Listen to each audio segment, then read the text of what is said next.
Assalamu alaikum. You are watching MedFlow, and today our topic is prescribing antihypertensive, and this is the part of Block 7 CFRC.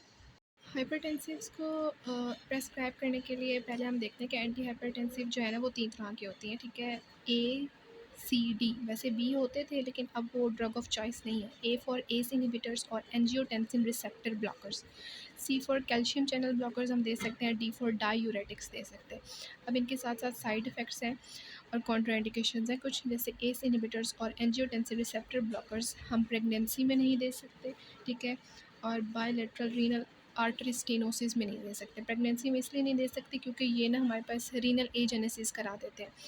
और calcium channel blockers जो है इनका side effect constipation है, तो ऐसे patient जिनमें constipation होगी, ठीक है, उनमें हम ये नहीं देंगे कैल्शियम चैनल ब्लॉकर्स। डायूरेटिक्स देखें तो उनका साइड इफ़ेक्ट ये है कि ये डिहाइड्रेशन कराते हैं और इलेक्ट्रोलाइट इम्बैलेंस करा सकते हैं। जनरल पेशेंट की बात करें, हमारे पास प्रेस्क्राइब कैसे करना है, ठीक है। हमने अब एक पेशेंट आया आपके पास, ठीक है, और वो लेस देन 55 ईयर ओल्ड है या फिर काकेशियन यानी कि वाइट फैमिली वाइट रेस से ताल्लुक़ रखता है और उसकी एज 55 ईयर्स ओल्ड से ज़्यादा है, उनको हम फर्स्ट लाइन ऑफ ट्रीटमेंट में हम देंगे ए यानी कि एंजियोटेंसिन रिसेप्टर ब्लॉकर या एस इनहिबिटर्स देंगे, ठीक है। और जो हमारे पास सेकंड स्टेप में हम उसको देंगे calcium channel blockers add up कर देंगे। मतलब अगर फर्स्ट लाइन ऑफ ट्रीटमेंट है तो उसको एंजियोटेंसिन रिसेप्टर ब्लॉकर्स या एस इनहिबिटर्स देंगे। अगर उससे ट्रीट नहीं हो रहा तो साथ में ऐड कर देंगे कैल्शियम चैनल ब्लॉकर्स।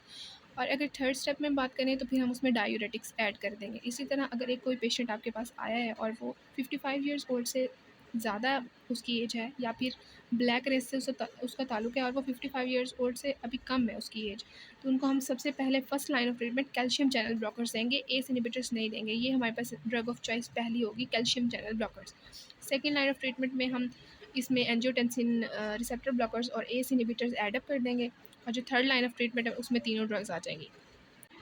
हमारे पास जो पेशेंट आते हैं ना, वो ज़रूरी नहीं है कि एक डिज़ीज़ के साथ आएँ हैं, ठीक है, उनके साथ उनको और डिजीज़ेज़ भी हो सकती हैं, ठीक है। अब हाइपरटेंशन का पेशेंट आया और उसको साथ में डायबिटीज़ मेलाइटिस है, तो आप कोशिश करेंगे कि उसको एस इनहिबिटर्स या एंजियोटेंसिन रिसेप्टर ब्लॉकर्स दें, क्योंकि ये क्या करती हैं, प्रोटीन यूरिया को डिक्रीज़ करती हैं, जो कि हमारे पास डायबिटीज़ मेलाइटिस में प्रोटीन यूरिया बहुत ज़्यादा हुआ हुआ होता है, ठीक है।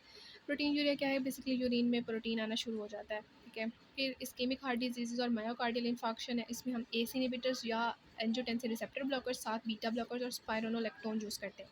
अगर हार्ट फेलियर का पेशेंट है तो एस इनहिबिटर्स, बीटा ब्लॉकर्स और डायूरेटिक्स का हम कॉम्बिनेशन यूज़ करते हैं।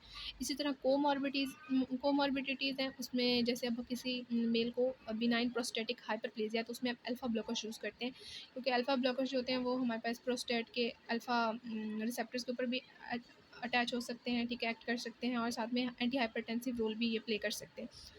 थायरोटॉक्सिकोसिस है किसी को, ठीक है, तो हम उनमें बीटा ब्लॉकर्स यूज़ करते हैं। और अगर किसी का फ्लूइड ओवरलोड हुआ हुआ है तो उसमें हम डायूरेटिक्स यूज़ करते हैं। तो इन सब से क्या होता है कि एक मेडिसिन से जो है वो हम दो फ़ायदा ले सकते हैं।